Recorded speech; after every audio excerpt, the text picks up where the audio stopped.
Bienvenue dans la grande interview. Notre invité aujourd'hui est le président du Burkina Faso, le capitaine Ibrahim Traoré. Votre Excellence, bonjour et merci beaucoup d'avoir accepté notre invitation. C'est un grand honneur de vous avoir sur notre plateau. Alors, hier, vous avez assisté au défilé du 9 mai. Quelles sont vos impressions? Alors, bonjour et merci. Donc, nous sommes là, ici en Russie, donc, pour la commémoration du 80e anniversaire, donc, de la victoire sur le nazisme.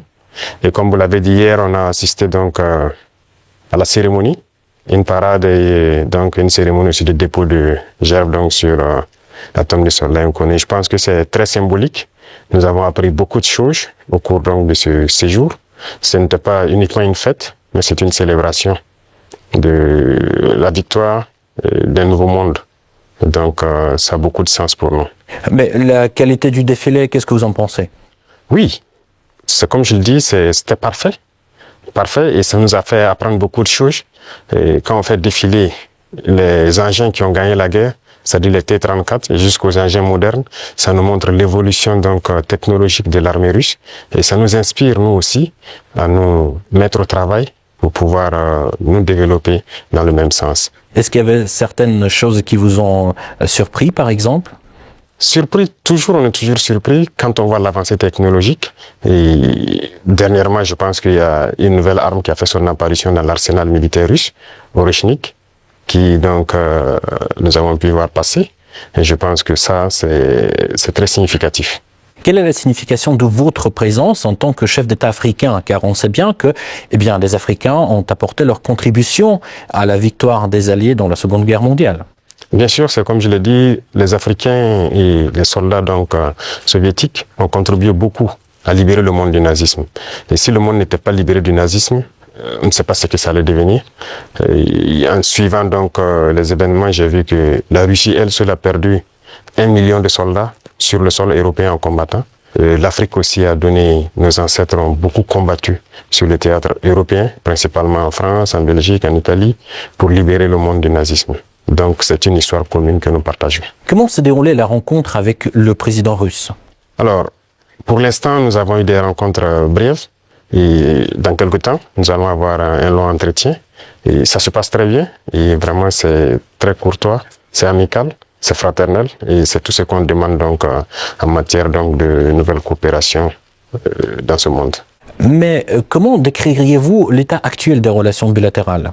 Les relations se portent très bien et je peux dire que depuis 2 ans maintenant, les relations ont très bien commencé et nous sommes en train d'approfondir les volets défense-sécurité, mais aussi les volets éducation et plus tard les volets commercial et trucs. Donc nous avons échelonné les différents volets pour qu'on puisse échanger beaucoup, partager beaucoup d'expériences parce que nous avons beaucoup aussi à apprendre sur le volet éducation de la Russie, notamment dans les sciences. Notamment dans les sciences, mais dans quel domaine en particulier?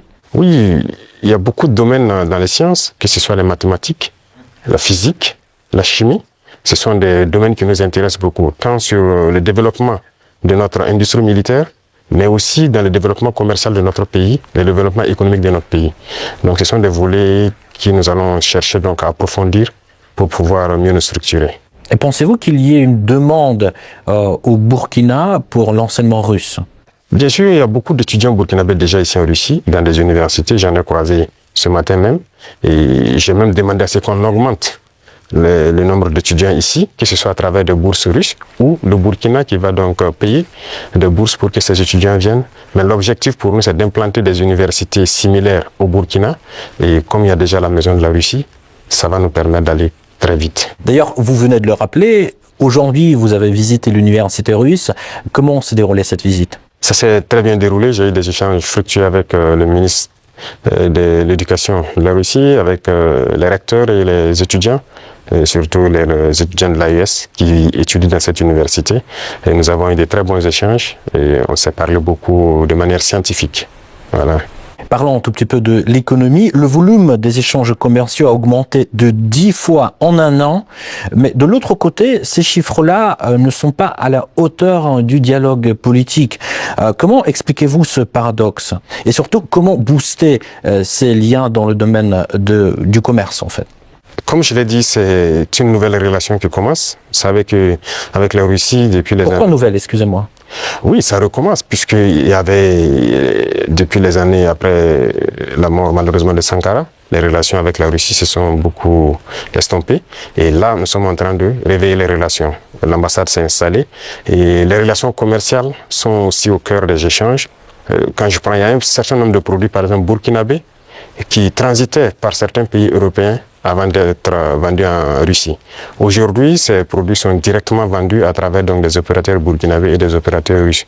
Je parle notamment, quand on prend l'exemple des mangues, les mangues transitaient par des pays européens pour être vendus en Russie. Aujourd'hui, ça se passe directement.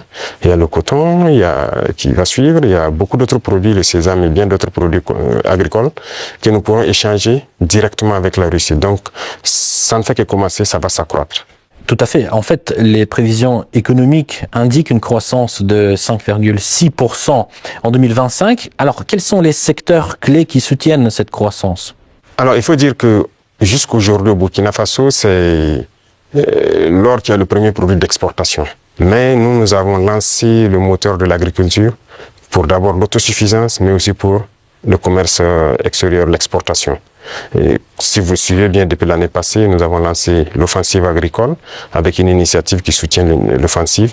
L'objectif, c'est de pouvoir accroître notre production agricole de façon significative, s'autosuffire, mais aussi il y a des produits de rente qu'il faille donc vendre à l'extérieur. Et tout ça doit pouvoir soutenir cette croissance et nous espérons être bien au-dessus de ces chiffres-là. Mais comment se déroulent ces réformes en fait? Il y a beaucoup de choses, ce sont des réformes difficiles, faut le reconnaître, parce qu'il y a un système qui s'est installé, mais c'est pas impossible. Déjà, quand vous regardez notre production céréalière, on a eu une très bonne croissance en 2024. 2025, nous espérons encore faire mieux. Et ce sont des réformes assez courageuses. Quand vous prenez par exemple, je reste toujours dans l'agriculture, nous avons par exemple décidé, à travers l'initiative de l'offensive, de labourer gratuitement les champs de nos paysans. Donc l'année passée on l'a fait, cette année encore, s'il plaît à Dieu au retour, il y a un bon nombre de tracteurs encore qu'on a acquis, qu'on va mettre à la disposition des cellules mécanisées dans les différents départements pour accroître les superficies emblavées. Nous maximisons beaucoup dans la gestion de l'eau, à travers donc une structure qu'on a créée, l'ONBA, pour maîtriser l'eau et pouvoir produire au moins 2-3 fois dans l'année. Parce que si on dépend uniquement des pluies, ce serait difficile. Donc il y a ce secteur, le secteur minier aussi que nous allons continuer de booster pour que le pays lui-même exploite ses propres ressources. Donc nous avons commencé à acquérir des mines, il y a beaucoup de permis qui sont là, que nous sommes en train de développer. Nos ingénieurs ont pu développer les machines nécessaires pour qu'on puisse exploiter nous-mêmes nos ressources. Donc si on met à profit ces deux secteurs, et compléter avec l'industrialisation, c'est-à-dire la transformation de nos produits sur place, qui va nous empêcher d'exporter brut, ça va beaucoup nous amener à entraîner en tout cas une très bonne croissance. Donc ce sont ces réformes qui sont en cours, l'agriculture, l'industrie et beaucoup de secteurs. Pensez-vous que la Russie puisse apporter son soutien pour la mise en place de ces réformes? Bien sûr, bien sûr. Beaucoup de soutien et rien que la formation technique et professionnelle, c'est déjà une très bonne chose. Si nous payons des industries, il faut bien des gens qui vont les entretenir et les faire marcher. Et la Russie nous aide dans ce volet, c'est pourquoi j'ai dit que nous avons une très bonne coopération avec le ministère de l'Éducation. Ils vont nous permettre de former des techniciens, des ingénieurs qui doivent pouvoir entretenir tout ce que nous faisons, mais créer nous-mêmes nos propres unités industrielles. Donc ça, c'est très important pour nous. Et dans le commerce aussi, comme je l'ai dit tout de suite, avec la Russie, ça se passe très bien. Et il n'y a pas de raison qu'on ne puisse pas approfondir tout ça. Parlons un tout petit peu de la sécurité. Quelle est la situation sécuritaire actuellement dans votre pays et d'ailleurs dans la région? Oui, dans la région, comme vous savez, la situation sécuritaire, en tout cas, nous essayons d'évoluer sur les champs de bataille. Ça, c'est la première des choses parce qu'il y a plusieurs facteurs qui rentrent en ligne de compte. Sur le champ de bataille, il y a de l'évolution. Si on prend de 2023 aujourd'hui, nous avons pu récupérer beaucoup de zones que nous avons pu pacifier. N'empêche que l'ennemi se renforce aussi. Il y a beaucoup de combattants étrangers qui rejoignent le rang des terroristes. Est-ce que vous pouvez préciser, vous parlez de quoi? Oui, les terroristes, ils sont renforcés par beaucoup de combattants étrangers qui viennent d'ailleurs, qui ne sont pas en fait, quand je prends le cas du Burkina, il y a beaucoup de criminels qui sont au Burkina mais qui ne sont pas burkinabés. Il y a aussi des formateurs qui viennent de beaucoup de pays pour les apprendre beaucoup de techniques. Mais quel est leur intérêt? Mais ce n'est pas du terrorisme en fait, c'est de l'impérialisme. L'objectif pour eux, c'est de nous maintenir dans une guerre permanente, qu'on ne puisse pas se développer et continuer à piller nos richesses. Et donc, ils ont tout intérêt à amener des spécialistes dans les mines pour poser divers types de mines, des spécialistes en explosifs. Aujourd'hui, les terroristes utilisent des drones pour faire le combat et tout. Donc, ce sont des professionnels venus donc de certains pays qui viennent les apprendre tout ça. Tout ça, c'est pour continuer à nous maintenir dans une situation d'insécurité. Mais nous prenons la mesure de la chose, nous nous adaptons à chaque fois à leur mode d'action et nous continuerons le combat jusqu'à récupérer l'entièreté du Sahel. Y a-t-il des pays concrets qui financent ces combattants? Tous les pays impérialistes financent ces combattants. Voilà, ils sont nombreux. On ne peut pas les citer voilà, individuellement. Il y en a qui sont même cachés, qu'on ne peut pas imaginer. Mais ils sont nombreux. Ils sont nombreux. Il y a ceux qui ne sont pas cachés, qui le déclarent ouvertement. Je parle du récent scandale avec le soutien du terrorisme au Mali. Quel regard portez-vous sur ce qui s'est passé en fait au Mali? Oui, c'est malheureux, ils l'ont déclaré ouvertement, qu'ils soutiennent les terroristes. Et nous avons aussi pu remarquer effectivement, avec un certain nombre de technologies que les terroristes ont pu avoir, que ça vient d'eux. C'est malheureux, c'est très malheureux, mais toujours est-il qu'on ne s'apitoie pas sur notre sort. Et nous avons pris la mesure de la chose, nous allons nous adapter, nous allons les combattre et ils ne pourront pas vaincre. C'est ça le plus important pour nous. Comment se poursuit la coopération humanitaire entre le Burkina Faso et la Russie? Ça se poursuit très bien. Je pense qu'il y a beaucoup d'échanges sur beaucoup de volets. Quand je prends le domaine donc de la santé, parce qu'on a toujours des déplacés qui sont là, et quand on dit un camp de déplacés, ça veut dire qu'il y a des situations sanitaires souvent compliquées. Et je pense que les services de santé coopèrent bien pour pouvoir appuyer donc les services de l'action humanitaire pour pouvoir avancer. Et vous avez suivi en 2023, je pense que la Russie a fait un don de blé au Burkina Faso. C'était uniquement donc destiné donc aux personnes déplacées. Mais nous avons fait la promesse au président Poutine que nous ne souhaitons plus voilà, être ravitaillés en blé, parce que nous allons produire le blé. Et je tiens cette promesse parce que nous avons commencé à produire notre blé en quantité pour satisfaire. Donc ce qui veut dire que la coopération sur ce volet-là nous amène nous-mêmes à nous développer, à booster beaucoup de choses pour pouvoir combler les vides. Face aux tensions géopolitiques actuelles, notamment la guerre tarifaire entre les États-Unis et la Chine, comment le Burkina Faso adapte-t-il sa stratégie économique et diplomatique? Alors, ce monde est en perpétuelle mutation. C'est de la folie, souvent, les choses qu'on voit. Et il faut rester aux aguets et pouvoir s'adapter à tout moment. Et ça, c'est très important parce que nous suivons l'actualité. Il y a une bataille économique un peu partout. Mais, a priori, nous commerçons avec la Chine sans problème. Nous achetons beaucoup de choses de la Chine et les Chinois aussi achètent beaucoup de choses chez nous. Il y a des entreprises chinoises qui s'installent chez nous. Malgré le fait que les gens ont essayé de dénigrer le Burkina Faso. C'est pareil avec la Russie actuellement. Donc tous les pays qui se battent aujourd'hui pour leur indépendance économique, nous essayons de collaborer mieux avec ces pays. Parce que c'est une forme d'oppression de l'impérialisme. Il y a lieu que ceux qui sont opprimés s'unissent pour faire face à cette hégémonie-là. Donc, a priori, on s'adapte à toute cette situation. Monsieur le Président, quel regard portez-vous sur la récente détérioration des relations avec l'Algérie? Alors, vous avez suivi les événements et je pense que tout le monde comprend comment ça fonctionne. Nous sommes au regret de voir l'incident qui est arrivé à la frontière donc algérienne avec le drone qu'ils ont abattu. Il faut le dire clairement, c'est pas amical. C'est pas amical parce que aucun appareil, on n'abat pas un appareil volant comme ça. Lorsque tout le monde connaît le protocole. Donc il n'y a pas à se voiler la face. Si un appareil traverse votre frontière, même s'il rentre sur votre pays, on l'identifie. Les radars permettent de l'identifier. Et on sait, il appartient à quel pays. Et il y a les relations diplomatiques pour ça. On contacte l'ambassade et il y a des attachés de défense, il y a beaucoup de mécanismes.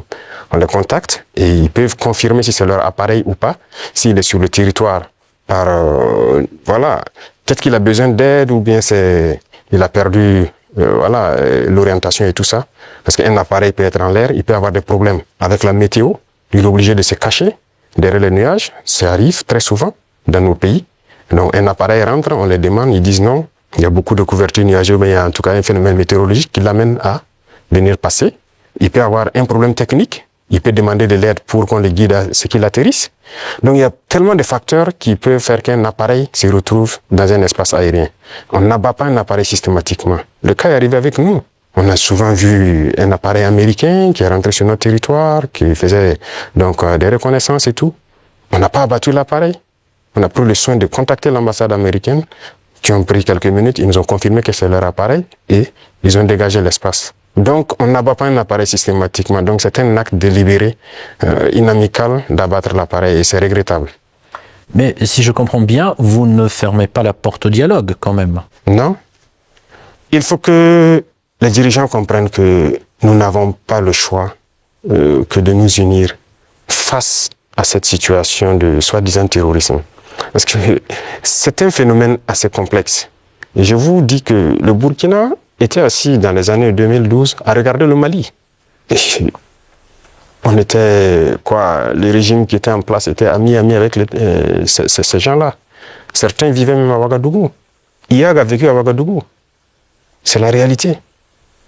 Mais qu'est-ce qui se passe aujourd'hui? Ils sont retournés contre nous. Ce pas des gens libres. Ils sont manipulés par les impérialistes et les ordres qu'on les donne, ils donnent à leurs criminels sur le terrain, ils le font. Donc, il faut que chacun comprenne qu'on doit s'unir pour faire face. Il n'y a pas de négociation possible avec ces gens-là. Justement, parlons de cette unité, plutôt cette intégration qui se déroule actuellement au sein de l'AES. Où en est-on actuellement? Ça se passe bien, ça évolue. Nous sommes donc dans la Confédération et comme je dis, il y a beaucoup de choses à mettre en place. Voilà. Et il ne faut pas chercher à aller tellement vite et ne pas bien faire. Donc, nous sommes en train d'aller de manière progressive. Il y a beaucoup de structures à mettre en place. Il y a beaucoup de volets à mettre à niveau dans les 3 pays. Parce que vous n'êtes pas sans savoir que sur le point de vue économique, on n'est pas au même niveau. Sur le point de vue militaire, il y a beaucoup de volets. Il faut essayer d'équilibrer.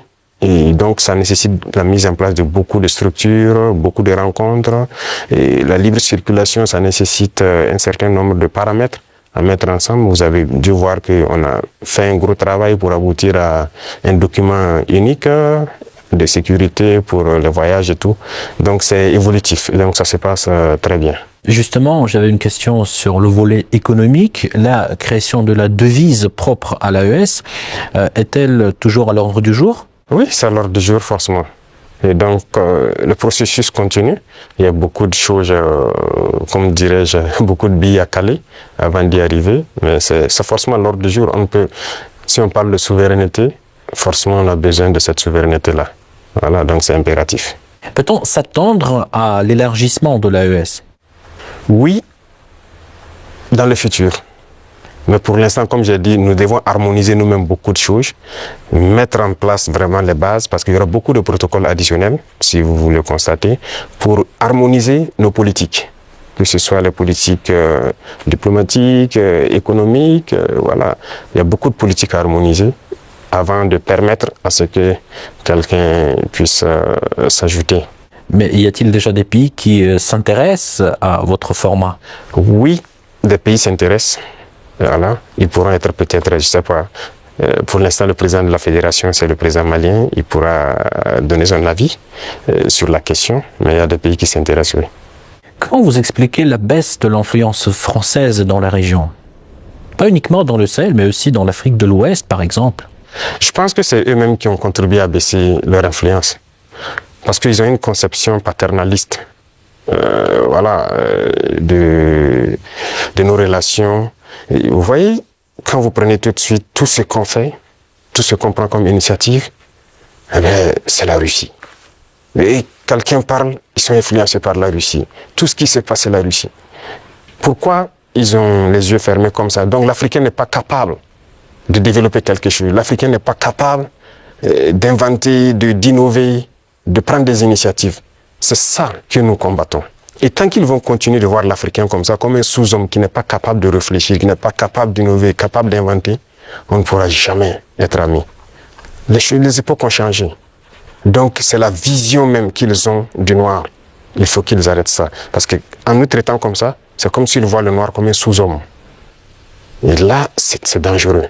Il faut qu'ils changent de langage. Mais en quoi ça se voit, cette attitude? Et regardez dans leurs discours. Regardez dans leurs discours. Même le président français, toujours dans ses discours, les jeunes Africains sont influencés par la Russie. Il le dit. Les médias occidentaux, vous les écoutez souvent. Ils ne passent leur temps qu'à mentir. Et regardez aujourd'hui l'AES qui est un modèle qui est en train de se dessiner. Ils ne peuvent pas se lever du matin au soir sans parler du Burkina ou parler de l'AES. C'est impossible pour eux. Et chaque fois, ils cherchent à envoyer des informations pour diviser, pour manipuler la jeunesse. Mais ça ne passe plus. Je pense que les gens sont assez conscients, les gens ont l'œil ouvert. Et vous tous, vous êtes victimes de ces gens-là, la communication. Ce qu'ils font, ce qu'ils disent sur la Russie et tout, on le sait. Jusqu'aujourd'hui, il y a des jeunes Africains qui ont les yeux toujours fermés, qui croient à leurs mensonges. Le récit de la Seconde Guerre mondiale. J'écoutais la dernière fois, quelqu'un disait que à la fin de la guerre, dans les 10 années qui ont suivi, si on demandait en Europe qui a gagné la guerre, les gens disaient c'est la Russie. Mais aujourd'hui, si vous demandez en Europe qui a gagné la guerre, ils vont dire que ce sont les Occidentaux. Par la communication, ils ont réussi à renverser l'histoire. Et l'histoire africaine aussi, ils ont tout manigancé pour faire passer les mensonges. Et ça fait que les jeunes Africains, certains ne connaissent même pas l'histoire de l'Afrique. Qu'est-ce que l'Afrique a fait? Certains ne savent même pas que nos grands-parents ont combattu, ont été mis à l'avant comme chair à canon. Et au retour, ils les ont tués comme des animaux. Est-ce que les gens savent que quand la France expérimentait sa première bombe atomique, ce sont des soldats noirs qu'ils ont mis à côté dans le rayon létal pour voir l'effet que ça fait? Sortons les archives. Tout ce qu'ils ont utilisé contre l'Afrique, c'est terrible. Donc il y a tout ça qu'il faut communiquer pour que les jeunes Africains comprennent, parce qu'il y a beaucoup encore endormis qui continuent de communiquer pour les impérialistes. Ce qu'ils disent de dire, ils le font. Peut-être parce que, voilà, ils leur donnent quelque chose, je ne sais pas. Mais l'Africain doit comprendre son histoire, se réveiller. Et donc c'est notre combat aussi comme ça. Quel est le rôle des médias dans ce combat, selon vous? Médias indépendants? De chez nous, vous voulez dire? Les médias devraient beaucoup participer à nous aider. Mais vous voyez que nos médias, même, il y a certains médias qui sont des médias impérialistes. Ils ne sont assis que lorsque les médias européens, lorsqu'ils disent quelque chose, et ils reprennent. Et ils accentuent. Il y a plein de médias dans nos pays qui combattent même les régimes comme notre régime. Et ils passent leur temps aussi à raconter les mêmes balivernes que les médias occidentaux racontent. Mais c'est honteux. Si des Africains se comportent comme ça, c'est très honteux. J'imagine qu'il doit avoir honte de se regarder à la glace le soir. Si tu es payé pour raconter des mensonges sur le noir, c'est très grave. Donc, on est en train de conscientiser. Au Burkina Faso, si vous voyez, actuellement, beaucoup de médias accompagnent la dynamique, participent à conscientiser la jeunesse à travers des débats et tout. Donc, c'est ce que nous souhaitons vraiment pour les médias. Pensez-vous que notre média puisse aussi jouer son rôle dans ce combat? Bien sûr, beaucoup. Il faut jouer un rôle très important parce que, vous savez, je l'ai dit en 2023 à Saint-Pétersbourg, et je le répète encore aujourd'hui, la Russie a contribué à sauver le monde. L'Afrique a contribué à sauver le monde. Il faut le dire. Il faut que les jeunes le comprennent. Que tout ce qui se raconte dans les films Hollywood, c'est faux. Ce n'est que du mensonge. C'est la même chose. La guerre du Vietnam. Aujourd'hui, on voit, l'histoire est tronquée. Mais il faut communiquer. Vous voyez, moi, ils n'aiment pas que je parle. On trouve que je parle trop et tout. Pour que je me taise, pour qu'eux, ils parlent et que leur version passe. Non. Moi, mon plus grand regret, c'est d'avoir passé une bonne partie de ma jeunesse à écouter des radios comme RFI, France 24. J'ai été dans des pays où ces radios étaient fermées. Mais on prenait des applications, on enregistre leur journal pour écouter. Mais à partir d'un moment, il y a un déclic. Et je commence à comprendre qu'ils conditionnent nos cerveaux pour accepter ce qu'eux ils veulent. C'est leur narratif qu'ils veulent qu'on apprenne. Et depuis ce temps, moi je commence à faire la part des choses et j'ai compris que c'est très dangereux ce qu'ils font. Et aujourd'hui, plus que jamais, je me rends compte qu'ils ont conditionné l'esprit, surtout des Africains. Donc vous pouvez participer beaucoup à éveiller les consciences de la jeunesse pour que les gens comprennent comment fonctionne le monde et ne pas se laisser embarquer par ces gens-là. Ma toute dernière question, juste pour conclure sur une note positive, quelles sont les perspectives des relations entre la Russie et le Burkina Faso selon vous? Beaucoup de perspectives à venir. Et comme je l'ai dit, avec la parade que j'ai vue, je pense qu'il y a une très bonne coopération. Parce que c'est bien, actuellement nous payons du matériel, mais il faut qu'on développe l'industrie militaire par exemple. Et la Russie peut contribuer beaucoup. Et vous savez que la Russie, il y a beaucoup de scientifiques, de savants, qui sont russes. La preuve, on vient de quitter dans l'université de Mendeleev. Ils peuvent nous accompagner beaucoup dans la formation pour aussi prévaloir, parce que chez nous, nous avons des jeunes talents, des génies qui arrivent à créer des choses, mais il leur manque l'apport mathématique, la science pour pouvoir améliorer ce qu'ils font. Et donc la Russie peut nous aider beaucoup dans ce domaine. Ça va nous aider sur le volet militaire, sur le volet industriel, parce que ce sont les machines qui font marcher le monde. Et aujourd'hui, la technologie qui est là, que ce soit l'informatique et les réseaux, la télécommunication et tout, sur ce volet, la Russie est en train de beaucoup collaborer. Donc à l'avenir, toutes ces perspectives sont donc mises à l'ordre du jour pour que nous puissions donc voilà, arriver à un objectif certain que nous souhaitons. Votre Excellence, merci beaucoup pour cet échange très intéressant et très enrichissant. Je rappelle, c'était le président du Burkina Faso, le capitaine Ibrahim Traoré. Merci encore. Merci à vous. Merci.